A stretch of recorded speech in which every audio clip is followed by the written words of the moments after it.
Chapitre 144. Le lendemain matin, aucun nouveau scandale n'attendait Yvon. Les chaînes d'information parlaient encore des relais découverts la veille et d'une enquête qui progressait. Yvon marchait avec Poutine dans le vieux Montréal lorsqu'un lien apparut sur son téléphone. Il ne menait vers aucun dossier compromettant. Une page blanche s'ouvrit. Cette fois, personne ne serait nommé. Le téléphone sonna. Yvon répondit. La voix lui demanda combien de personnes avaient suivi Ligne Noire en pensant que chaque chapitre parlait toujours de quelqu'un d'autre. Yvon répondit que probablement beaucoup. La voix demanda s'il en faisait partie. Il ne répondit pas tout de suite. La page changea. Aucun visage n'apparut. Seulement des situations ordinaires. Une personne achetait à très bas prix sans vouloir savoir qui absorbait réellement le coût. Une autre riait lorsqu'un collègue était humilié, parce qu'intervenir aurait rendu le repas plus inconfortable. Quelqu'un augmentait fortement un loyer en répétant que le marché décidait pour lui. Aucun carré noir n'annonçait une sanction. Yvon demanda ce que la voix voulait prouver. Elle répondit qu'elle ne cherchait pas à transformer chaque faiblesse en crime. Le monde deviendrait invivable si chaque geste mesquin recevait la même conséquence qu'une faute grave. Après des semaines à regarder pire qu'eux, beaucoup avaient commencé à se sentir propres parce qu'ils étaient moins sales. La voix demanda à Yvon si être moins coupable qu'un autre suffisait à devenir innocent. Yvon répondit que non. Poutine s'arrêta près d'une terrasse et fixa longtemps un morceau de croissant tombé sous une table. Yvon tira doucement sur la laisse. Le chien regarda le croissant une dernière fois, puis suivit Yvon. La voix entendit le mouvement et demanda ce qui venait de se passer. Yvon répondit que Poutine avait envisagé un petit vol alimentaire. La voix eut un bref rire et dit que le tribunal pouvait être clément. La page affichait maintenant une question. Combien de choses acceptez-vous parce qu'elles vous arrangent? Yvon continua. Il pensa aux services qu'il utilisait sans toujours se demander qui payait réellement pour leur bas prix. Aux fois où il avait jugé quelqu'un trop vite parce qu'une version lui semblait crédible. Observer les autres pouvait facilement donner l'impression d'être soi-même du bon côté de la vitre. La voix lui demanda s'il avait déjà utilisé une information personnelle uniquement pour faire pression sur quelqu'un. Yvon répondit que oui. Il avait parfois choisi un détail qui faisait mal parce qu'il savait que la personne parlerait plus vite ensuite. La voix demanda si c'était toujours nécessaire. Yvon répondit que non. Elle lui demanda seulement s'il ferait exactement la même chose aujourd'hui. Yvon répondit qu'il espérait que non. La voix corrigea le mot. Espérer n'était pas décidé. Yvon comprit et répondit qu'il choisirait autrement lorsque le détail n'était pas nécessaire pour protéger quelqu'un ou établir la vérité. Plusieurs médias avaient reçu la même page pendant la nuit. Ils pouvaient la publier ou l'ignorer. Aucun accès n'avait été forcé et aucun écran contrôlé. Quelques rédactions l'avaient mise en ligne. Les réactions arrivaient rapidement. Certains répondaient avec sérieux. D'autres écrivaient qu'ils n'avaient rien à se reprocher.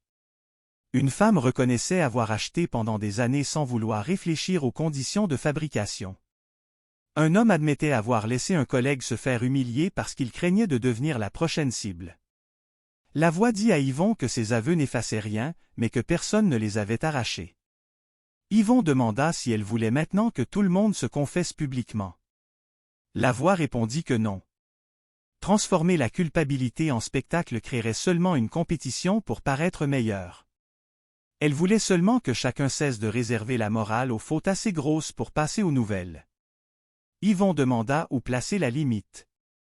La voix répondit qu'elle n'était jamais identique pour tout le monde. Une personne avec peu de pouvoir ne portait pas la même responsabilité que celle capable de changer une règle.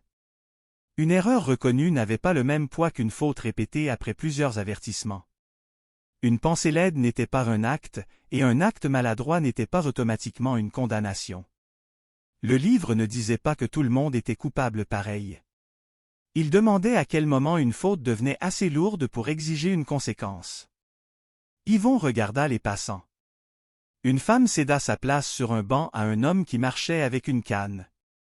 Un livreur retint une porte pour un inconnu. Plus loin, un conducteur bloqua volontairement un passage piéton pour gagner quelques secondes. La ville se construisait aussi avec ça. Des gestes assez petits pour ne jamais devenir un dossier, mais assez répétés pour fabriquer une manière de vivre ensemble. Poutine ralentit devant un homme assis au sol avec un sac à dos. Le chien s'approcha, renifla sa main tendue et accepta une caresse. Yvon attendit. Il n'avait rien réglé et l'homme n'était ni sauvé ni jugé. Pendant quelques secondes, quelqu'un avait seulement cessé d'être invisible. La voix demanda à Yvon pourquoi cette image comptait. Il répondit que Poutine ne demandait jamais si une personne méritait d'être regardée avant de la voir. La voix répondit que le chien avait cet avantage sur eux. Il n'avait aucune réputation à défendre. Le téléphone vibra. Une nouvelle phrase apparut sur la page. Vous aussi, vous avez des choix à regarder. Mais vous ne portez pas tous la même faute ni le même poids. Yvon relut. Il demanda si c'était le commandement du chapitre. La voix répondit que non. Aucun nouveau commandement et aucun péché capital n'était activé. Ce chapitre servait seulement à retirer une dernière cachette. Après avoir vu tant de personnes faire pire, il devenait facile de croire que ses propres choix ne méritaient plus d'être examinés.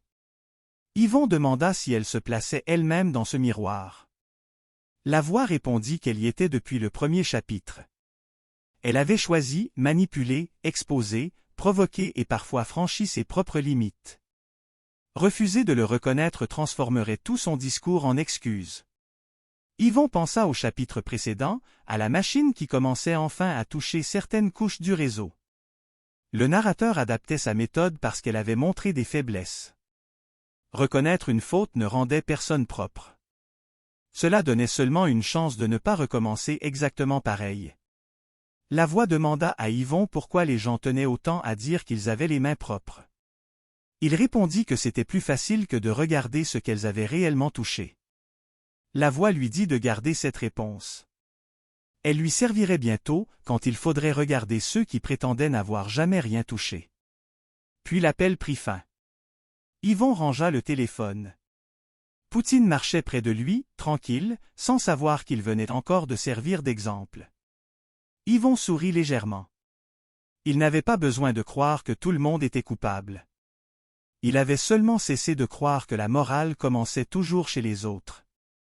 Et quelque part derrière ces couches, ces relais et ces nouvelles précautions, la voix semblait avoir cessé de le croire elle aussi.